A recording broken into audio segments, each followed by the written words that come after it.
Hello बच्चों, क्या हाल चाल चल रहे हैं? तुम लोगों ने अभी तक के सारे क्लासेस आई थिंक पढ़ लिए होंगे आप लोगों ने। तो अभी तक हमारे जो 3 टॉपिक्स हुए हैं, कौन कौन से 3 टॉपिक्स हुए हैं? Male reproductive system, male reproductive system हमने पढ़ दिया है। फीमेल रिप्रोडक्टिव सिस्टम हमने पढ़ लिया है और साथ ही साथ हमने स्पर्मेटोजेनेसिस भी पढ़ लिया है। ठीक है, ये तीनों टॉपिक आप लोगों ने स्पर्मेटोजेनेसिस, ये तीनों टॉपिक आप लोगों ने बहुत अच्छे से कंप्लीट कर लेने हैं।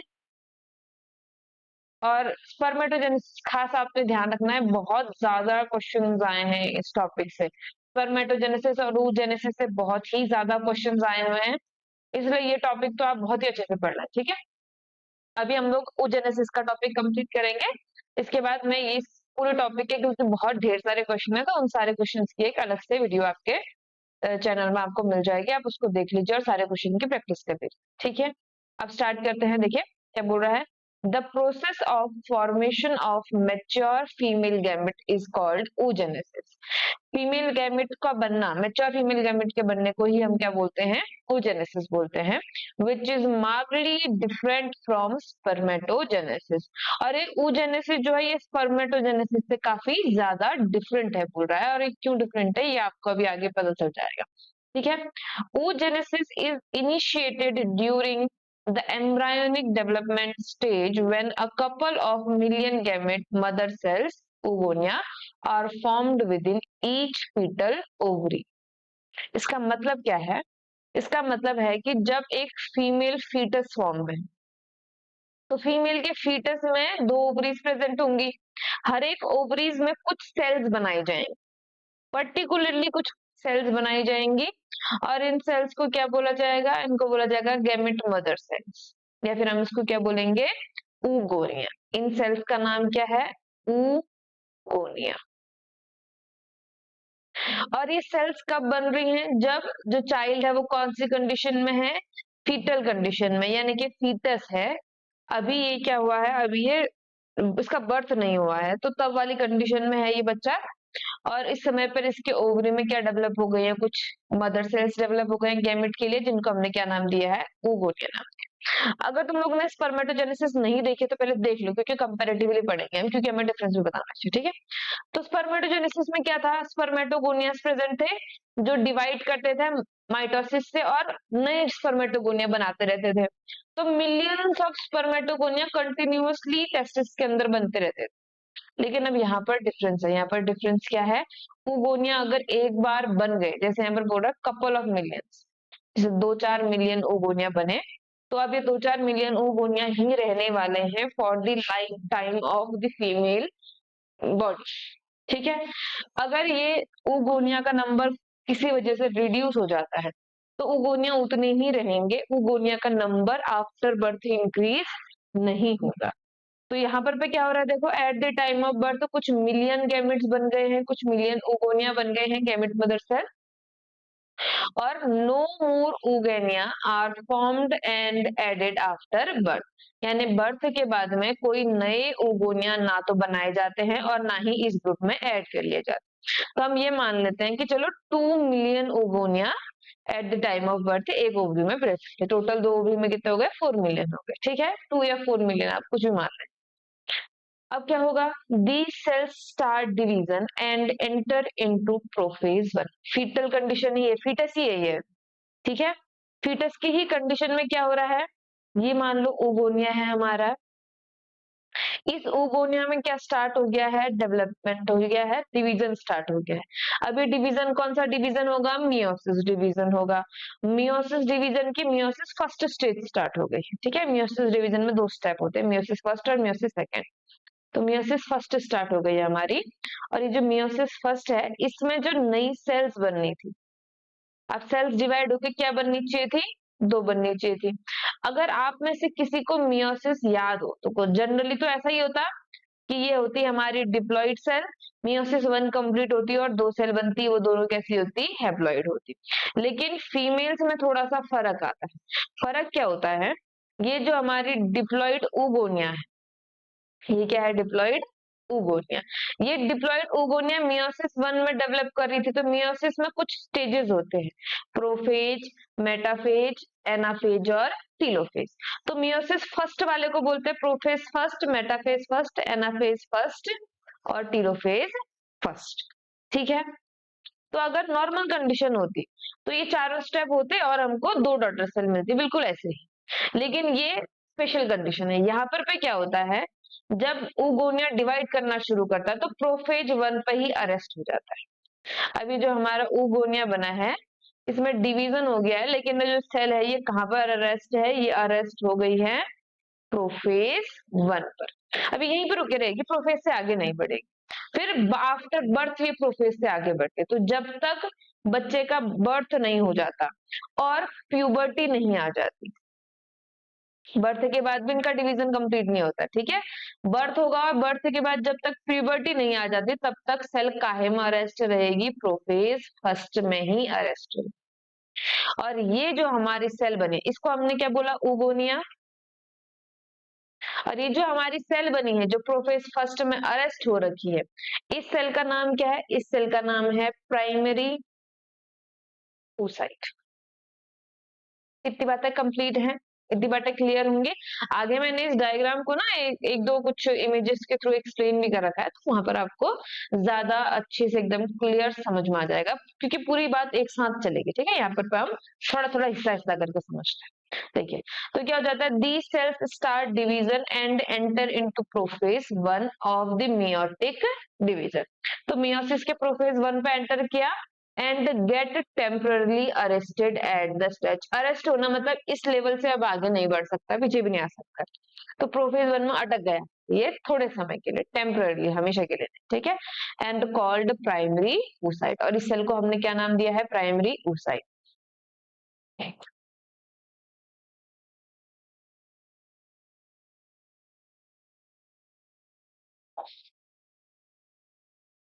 Okay, each primary oocyte then gets surrounded by a layer of granulosa cells is called primary follicle। अब हो क्या रहा है, ये oogonia थे, oogonia से क्या बना, oogonia से बना प्राइमरी oocyte। अब प्राइमरी oocyte के चारों तरफ सेल्स की एक लेयर लग गई। कौन से सेल्स की लेयर लग गई है, ग्रेन्युलोसा सेल्स की लेयर लग गई, ऐसे करके एक लेयर लग गई है। और ये सेल कौन सी है, ग्रेन्युलोसा सेल्स है। और ये जो पूरा स्ट्रक्चर बना, इस पूरे स्ट्रक्चर को हमने क्या बोल दिया, प्राइमरी फॉलिकल।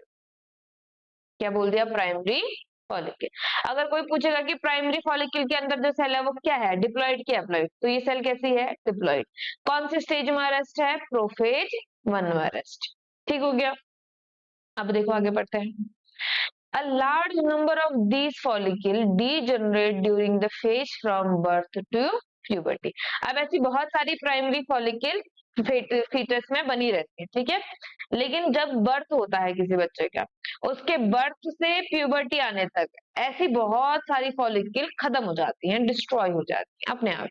ठीक है, और eight the time of puberty सिर्फ 60 से 80,000 ही प्राइमरी फॉलिकल क्या होते हैं, बचे होते हैं हर एक ओवरी में। तो कई मान लेते हैं, हमने क्या माना था कि 2 मिलियन थे oocyte, तो 2 मिलियन oocyte में से 2 मिलियन प्राइमरी फॉलिकल्स बने होंगे। ये प्राइमरी फॉलिकल कितने होंगे, 2 मिलियन होते होंगे। अब 2 मिलियन में से बहुत सारे फॉलिकल डिजनरेट होकर बचे कितने, सिर्फ 60 टू 80,000, 60 से 80,000 प्राइमरी फॉलिकल बचे हैं। कब, eight the time of puberty. और हमारी बॉडी इन सब का भी इस्तेमाल नहीं कर सकती। ईच ओवरी, हाँ, एक ओवरी में 60,000 है, तो 2 ओवरी में मिला के 120,000 होंगे।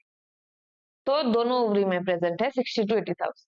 ओके, अब देखिए, the primary follicle get surrounded by more layer of granulosa cells and a new theca called secondary follicle. अब क्या होगा, अब ये प्राइमरी फॉलिकल की जो ग्रेन्युलोसा सेल्स ही डिवाइड करेंगी, तो यहाँ पर और सारी ग्रेन्युलोसा सेल्स आ जाएंगी। तो ऐसे बहुत सारी ग्रेन्युलोसा सेल्स की एक कंप्लीट लेयर बन जाएगी, 2-3 सेल्स की, 2-3 लेयर की। ठीक है, ऐसे क्या बन गई, ये पूरी ग्रेन्युलोसा सेल्स की एक थिक लेयर बन। और इस ग्रेन्युलोसा सेल्स की लेयर के बाहर सेल्स की एक और नई लेयर बनी है। और ये सेल्स कौन सी हैं, ये सेल्स हैं थीका सेल्स। और इस लेयर को क्या बोलेंगे, थीका लेयर। ठीक है, तो अंदर क्या प्रेजेंट है हमारे ग्रेनुलोसा सेल्स, और ग्रेनुलोसा सेल्स के बाहर कौन लग गई हैं, थीका सेल के लेयर। ठीक है,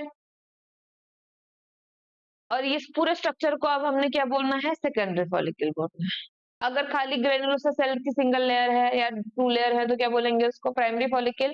अब ग्रेनुलोसा सेल्स की लेयर का नंबर भी बढ़ गया और किनारे किनारे क्या भी लगी, थीका सेल भी, तो इसको क्या बोलेंगे, सेकेंडरी फॉलिकल बोलेंगे। ठीक है, the secondary follicle soon transform into tertiary follicle which is characterized by a fluid cavity called antrum। अब क्या होगा, ये जो सेकेंडरी फॉलिकल्स थी ये कन्वर्ट हो गई किसमें, टर्शरी फॉलिकल में। यहाँ पर मैंने आपके लिए ना कुछ ड्राइंग्स लगाई हैं, देखो ये सबसे पहले प्राइमोर्डियल फॉलिकल है, एकदम इनिशियल कंडीशन वाली फॉलिकल है। ठीक है, इसमें सिर्फ एक पतली सी ग्रेनुलोसा सेल्स के लेयर लगे। अब ये काय में कन्वर्ट हो गई, प्राइमरी ग्राफियन फॉलिकल में कन्वर्ट हो गई। प्राइमरी ग्राफियन फॉलिकल में क्या हुआ, ये बाहर एक लेयर लग गई है सेल्स की, और इस सेल की लेयर को हमने क्या नाम दे दिया, ग्रेनुलोसा सेल लेयर। ठीक है, इसको फॉलिकुलर सेल भी बोलते हैं क्योंकि फॉलिकल बनाएंगे। है कौन सी सेल्स, ये ग्रेनुलोसा सेल्स। यहाँ पर देखो ये एक लेयर दिख रहा है आपको डार्क डार्क, ये लेयर का नाम क्या है, जोना पेलिसिडा। जो नॉर्मल ऊसाइट होती है ना, ऊसाइट के बाहर एक थिक लेयर बन जाती है, उसको जोना पेलिसिडा बोलते हैं। नॉर्मल लेयर सेल वॉल नहीं है मगर हार्ड उतनी ही है, वैसी हार्ड, और इसको क्या बोलेंगे हम, जोना पेलिसिडा बोलेंगे। अब क्या हुआ, देखो प्राइमरी फॉलिकल कन्वर्ट हुई सेकेंडरी फॉलिकल में, प्राइमरी फॉलिकल से क्या बन गया, सेकेंडरी फॉलिकल। कैसे बना, ये प्राइमरी फॉलिकल के बाहर कुछ सेल्स लगी थीका की, और क्या बन गया हमारा, सेकेंडरी फॉलिकल बन गया। इस तरीके से क्या बना, सेकेंडरी फॉलिकल। सेकेंडरी फॉलिकल बनने के बाद क्या हुआ, ये काहे में कन्वर्ट हुआ, टर्शरी फॉलिकल। अब बीच में देखो यहाँ बाहर की तरफ को जो सेल्स की लेयर है ये क्या है, थीका की सेल लेयर है ना। अंदर की तरफ को जो ये सेल्स दिखाई दे रही है आपको, ये वाली पूरी सेल्स, ये सेल्स क्या है, ग्रेन्युलोसा सेल्स हैं। और ये जो बीच में एक कैविटी बच गई, ये जो गैप बच गया है बीच में, इस गैप को हम बोलते हैं एंट्रम। इसको क्या बोलते हैं हम, एंट्रम। और इसीलिए ये जो हमारा फॉलिकल है इसको एंट्रल फॉलिकल भी बोला जाता है कई बार। तो ये क्या है, एंट्रल कैविटी या एंट्रम है, और ऐसे फॉलिकल को क्या बोलेंगे, एंट्रल फॉलिकल बोलेंगे। इसका नाम क्या है, टर्शरी फॉलिकल। ठीक है, एट द एंड क्या होगा, ये जो बाहर की थीका की लेयर थी ये दो लेयर में डिवाइड हो गई है। दो लेयर कौन कौन सी हैं, एक है थीका एक्सटर्ना और दूसरी है थीका इंटरना। तो बाहर की तरफ को होगी तो थीका एक्सटर्ना, अंदर की तरफ को होगी तो थीका इंटरना। फिर ये जो ये सेल्स प्रेजेंट है ये क्या है, मेम्ब्रेना ग्रेनुलोसा, मतलब एक ग्रेनुलोसा सेल्स की क्या है, एक मेम्ब्रेन, एक लेयर बन गई है। यहाँ पर बीच में ये पूरी क्या है, ये एंट्रल कैविटी बहुत बड़ी हो गई, देखो इतनी बड़ी हो गई, इसके अंदर खूब सारा एंट्रल फ्लूइड भरा रहता है। ठीक है, यहाँ पर ये सेल कौन सी प्रेजेंट है, ये सेल है ऊसाइड। ऊसाइड के बाहर की लेयर क्या है, जोना पेलिसिडा। अब क्या अब क्या होगा, ये फ्लूइड जब बहुत ज्यादा हो जाएगा, फ्लूइड का अमाउंट बढ़ जाएगा और ग्राफियन फॉलिकल कंप्लीटली मैच्योर हो जाएगी, तब क्या होगा, ये फॉलिकल फटेगा, बर्स्ट करेगा। अभी अपनी मर्जी से नहीं फटता, ठीक है, यहाँ पर हार्मोनल कंट्रोल है। अभी हम मेंस्ट्रुअल साइकिल में पढ़ेंगे, एलएच जो होता है ल्यूटेनाइजिंग हार्मोन, वो कंट्रोल करता है। तो ये फट जाएगा, और फटने के बाद उस साइड क्या हो जाएगा, इससे बाहर निकल जाएगा। इसको हम क्या बोलेंगे, इसको हम बोलेंगे ओव्यूलेशन। क्या बोलेंगे, ओव्यूलेशन बोलेंगे। ये पूरी की पूरी प्रोसेस हो गई किसकी, ओव्यूलेशन तक की, मतलब ये किसकी है, oogenesis की पूरी प्रोसेस है। और ओव्यूलेशन के बाद क्या बाहर निकल जाएगा, हमारा ओवम बाहर निकल जाएगा।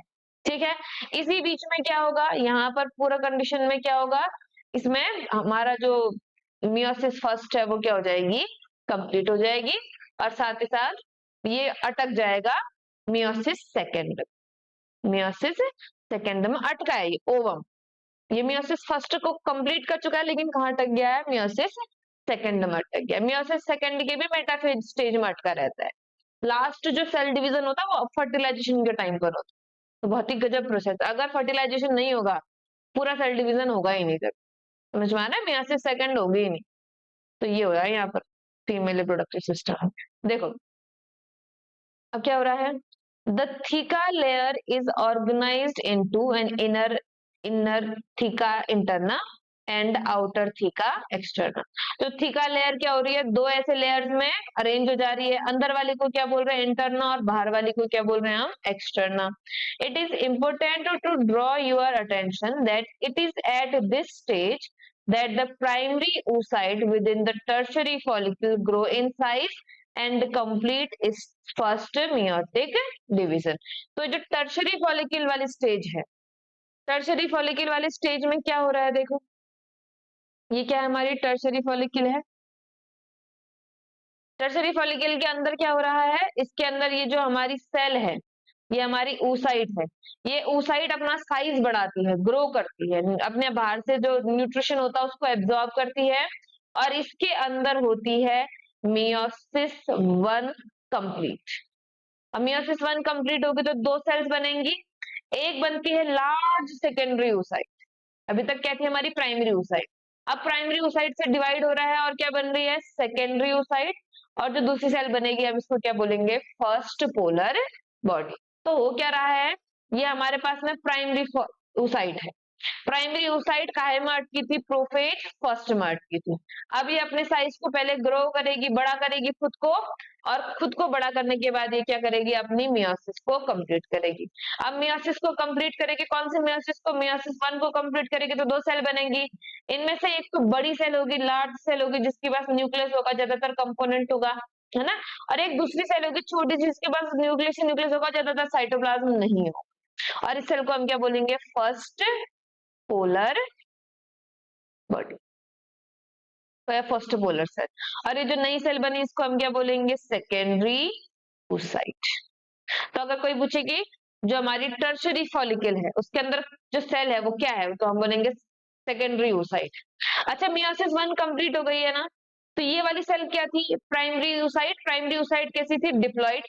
अब मियोसिस वन कंप्लीट हो गया, सेकेंडरी oocyte बन गई है, तो ये क्या हो गई होगी, हैप्लॉइड। यानी कि अगर कोई पूछे कि सेकेंडरी जो टर्शरी फॉलिकल है, टर्शरी फॉलिकल के अंदर की सेल कैसी है, हैप्लॉइड है कि डिप्लॉइड है, तो आंसर क्या होना चाहिए आपका, हैप्लॉइड। ठीक है, ओके। चलो अब यहाँ स्टार्ट करते हैं, इसको कंप्लीट करते हैं।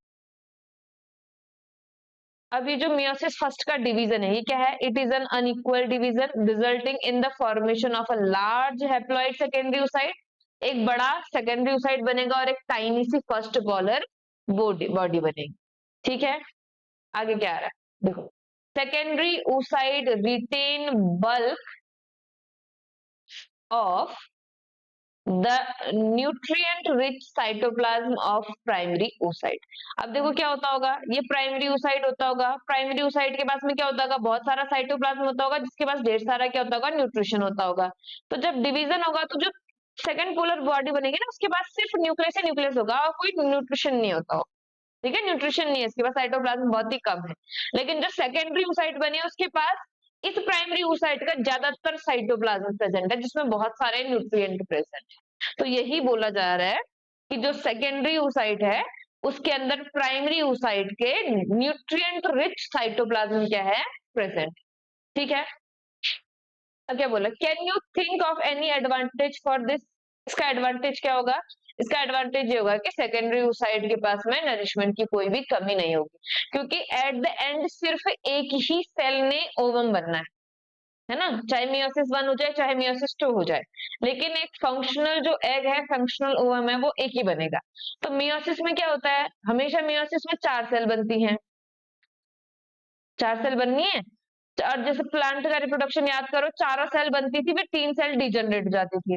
इससे तो बेटर क्या किया हमने, कि हमने एक ओवम लिया, एक oocyte लिया, उसको डिवाइड कराया, एक बड़ी सेल बनाई और दूसरे के पास कुछ भी नहीं दिया कि तेरा तो वैसे भी तूने डिजनरेट होना, तो तेरे को साइटोप्लाज्म देकर क्या फायदा। तो इसके पास में क्या हो गया, न्यूट्रिशन का स्टोरेज हो गया। फिर मियोसिस सेकेंड होगी, मियोसिस सेकेंड में अगेन सेम टू सेम चीज होगी, ये सेल डिवाइड करेगी और एक बड़ी सेल बनेगी और एक छोटी सी सेल बनेगी। तो इसके बाद में क्या होगा, ज्यादातर साइटोप्लाज्म, ज्यादातर न्यूट्रिशन, इसको तो वैसे भी डिजनरेट जाना है तो इनको देने की कोई जरूरत नहीं है। तो इससे क्या होगा, न्यूट्रिशन वगैरह स्टोर होकर के रहेगा ओवम में। और ओवम में न्यूट्रिशन को स्टोर करने का क्या मकसद है, क्योंकि जब फर्टिलाइजेशन हो जाता है तो फर्टिलाइजेशन के बाद एम्ब्रियो के डेवलपमेंट में न्यूट्रिशन की बहुत ज्यादा रिक्वायरमेंट होती है, वो रिक्वायरमेंट कंप्लीट होती है ये ओवम के स्टोर्ड न्यूट्रिशन से। ठीक है, तो हम इसको स्टोर कर रहे हैं ताकि बाद में क्या कर सके, इसको यूज कर सके। ठीक है, क्या बोल रहे थे, Does the first polar body born out of the first meiotic division further divide or degenerate? जो फर्स्ट पोलर बॉडी बनी उसमें और डिवीजन होता है या डिजेनरेट हो जाता है बोल रहा है। देखो at present we are not very certain about, अभी हमको इसके बारे में बहुत ज्यादा जानकारी नहीं है, लेकिन हम मानते हैं कि नहीं डिवाइड करके, क्योंकि डिवाइड करने के लिए साइटोप्लाज्म नहीं खाली न्यूक्लियस न्यूक्लियस, ठीक है। The tertiary follicle further changes into mature Graafian follicle. तो टर्शरी फॉलिकल से फिर क्या बनेगी, मैच्योर ग्राफियन फॉलिकल बनेगी।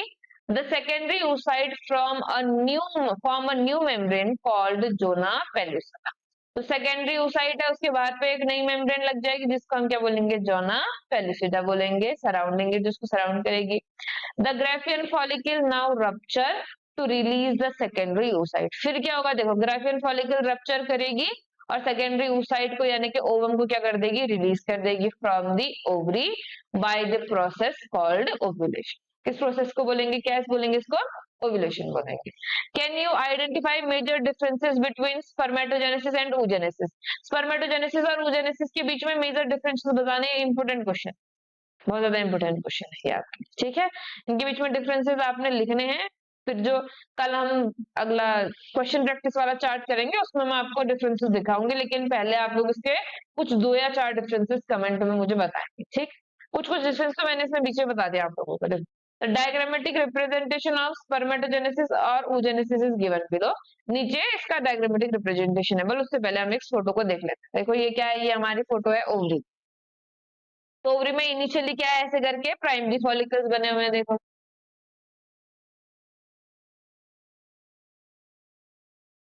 ये क्या बने हैं, प्राइमरी फॉलिकल।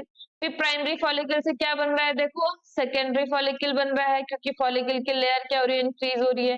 फिर क्या बन रहा है, ये टर्शरी फॉलिकल बन रहा है ना, ये क्या है, टर्शरी फॉलिकल। ये है प्राइमरी फॉलिकल, ये सेकेंडरी फॉलिकल, ये क्या बन रहा है हमारा टर्शरी फॉलिकल। अब इस वाली टर्शरी फॉलिकल में जो एंट्रम कैविटी है वो एंट्रम कैविटी बहुत अच्छे से दिख ही नहीं रही है ना। लेकिन अब जो ये नई वाली आई है, ये टर्शरी फॉलिकल, इसमें क्या दिख रही है हमको, अच्छे से एंट्रल कैविटी दिखाई दे रही, ठीक है। इसलिए क्या बोल रहे हैं, tertiary follicle showing enteral cavity. फिर क्या बना, ये टर्शरी फॉलिकल से कन्वर्ट हुआ और क्या बन गया हमारा ग्राफियन फॉलिकल। फिर ग्राफियन फॉलिकल रप्चर हुआ और बाहर क्या निकल गया, ओवम, और इसको हम क्या बोलेंगे, ओव्यूलेशन। और जो बचा हुआ ग्राफियन फॉलिकल है वो काहे में कन्वर्ट हो जाएगा, कॉर्पस ल्यूटियम। कॉर्पस ल्यूटियम का मेजर फंक्शन आपको दिखाई देगा मेंस्ट्रुअल साइकिल के अंदर, ठीक है।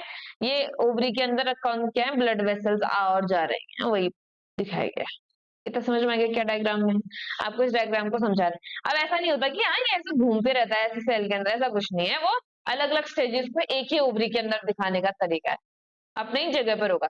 जैसे मान लो कि कोई ऐसा प्राइमरी oocyte है जिसने फॉलिकल यहाँ पर बनाया और ये फॉलिकल डेवलप हो रहा है, तो यहीं पर रहेगा, वो मेच्योर ग्राफियन फॉलिकल बनने तक यहीं पर रहेगा, फिर सरफेस में आके ऐसे ओव्यूलेशन होगा, घूमते नहीं रहता ये ओवरी के अंदर। कई लोग को लगता है कि घूमते रहता है, घूमता नहीं है, ठीक है।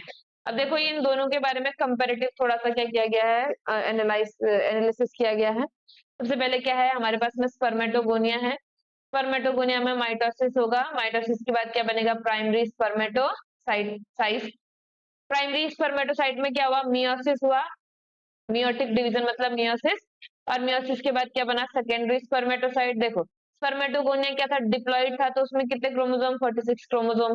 फिर फर्स्ट मियोसिस के बाद हैप्लॉइड बन गया, तो कितने क्रोमोसोम, 23 क्रोमोसोम। फिर सेकंड मियोसिस डिवीजन हुआ और क्या बना, स्पर्मेटिड बना। स्पर्मेटिड में भी कितने क्रोमोसोम है, 23 क्रोमोसोम है, हैप्लॉइड है, ठीक है। फिर स्पर्मेटिड से क्या बना, स्पर्मेटोजोआ, इसको हमने क्या बोला था, स्पर्मिएशन बोला था ना, सॉरी स्पर्मियोजेनेसिस बोला था। तो स्पर्मियोजेनेसिस, इसको क्या लिखा है यहाँ पर, डिफरेंशिएशन लिखा है, ये पूरा किसका है, स्पर्मेटोजेनेसिस का है। अब यहाँ पर हम आते हैं oogenesis के अंदर। oogenesis के अंदर क्या हो रहा है, देखो oogenesis के अंदर आ रहा है oogonia। एक मिनट,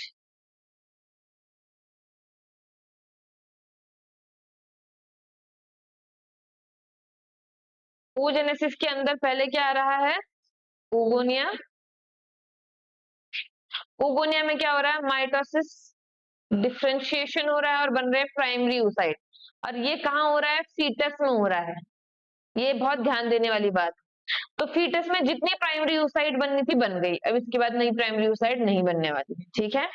फिर ये प्राइमरी oocyte में क्या होगा, फर्स्ट मियोसिस डिवीजन होगा, जो पहले तो eight the time of birth कौन सी स्टेज में अटका रहेगा, प्रोफेज फर्स्ट स्टेज में अटका रहेगा, और फिर प्यूबर्टी के टाइम तक ये कहाँ तक अटका रहेगा, प्रोफेज फर्स्ट में ही अटका रहेगा।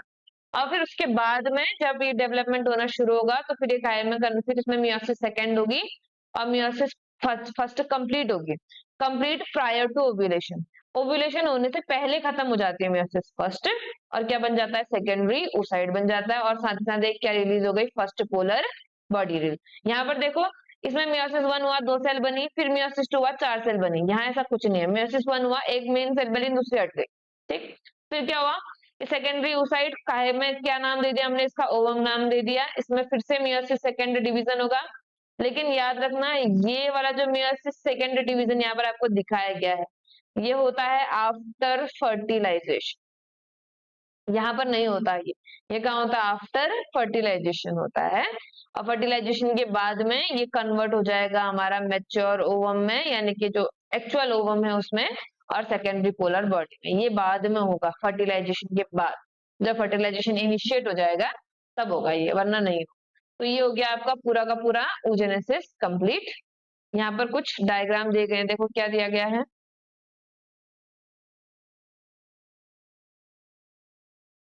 क्या है हमारे पास में, एक उगोनिया है, उगोनिया में कितने क्रोमोसोम है, 46 क्रोमोसोम है, एम्ब्रियो है कितने वीक का, 25 वीक का। फिर क्या हो गया, enlarge to form primary oocyte, इनकी काहे में कन्वर्ट होंगे, प्राइमरी oocyte, और ये काहे में स्टॉप हो गए हैं, मियोसिस फर्स्ट के प्रोफेज में, प्रोफेज के भी अगर मोर स्पेसिफिकली बोलेंगे तो डिप्लोटिन स्टेज में। फिर प्यूबर्टी होगी, प्यूबर्टी के बाद फर्स्ट मियोटिक डिवीजन होगा और सेकेंडरी oocyte बन जाएंगे, और सेकेंड फर्स्ट पोलर बॉडी बन, सेकेंडरी oocyte थोड़ी बड़ी है देखो फर्स्ट पोलर बॉडी के कंपैरिजन में, है ना। फिर उसके बाद आफ्टर स्पर्म एंट्री मतलब फर्टिलाइजेशन जब हो जाएगा, अब ये जो सेकेंडरी oocyte है ये कौन सी स्टेज में अरेस्ट हो गया है, मियोसिस सेकेंड के मेटाफेज स्टेज में अरेस्ट हो गया। फिर जब फर्टिलाइजेशन होगा तो क्या होगा, सेकेंड मियोटिक डिवीजन होगा, ओवम या ओटिड बनेगा, और सेकेंड पोलर बॉडी क्या हो जाएगी, रिलीज हो जाएगी। तो ये क्या हो गया, हमारा पूरा का पूरा प्रोसेस हो गया किसका, फर्टिलाइजेशन, सॉरी oogenesis। अब आप लोग एक काम करेंगे, क्या करेंगे, आप इसको देखो, यहाँ पर मैं आपको दिखा रही हूँ, जो हमने बातें बोली है ना वही सारी बातें इसमें लिखी हुई है। तो आप क्या करोगे, इस पूरे को पढ़ोगे, इस पूरे को पॉज करके आपने पढ़ना है, और अगर कोई भी चीज आपको ऐसे लगे जो कोई चीज नहीं है तो आप क्या करेंगे, उसको क्वेरी अगर आपको कुछ होगी तो आप पूछना, ठीक है।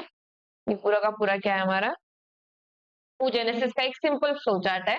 अगर कोई भी आपसे oogenesis पूछता है तो आप सिंपली ये फ्लो चार्ट बना करके उनको एक्सप्लेन कर सकते हैं। ठीक है बच्चों, अब आगे बढ़ेंगे, अगर अगले क्लास में हम क्या करेंगे, इस पूरे टॉपिक के क्वेश्चंस करेंगे, और फिर अपना नया टॉपिक स्टार्ट होगा हमारा मेंस्ट्रुअल साइकिल। ओके।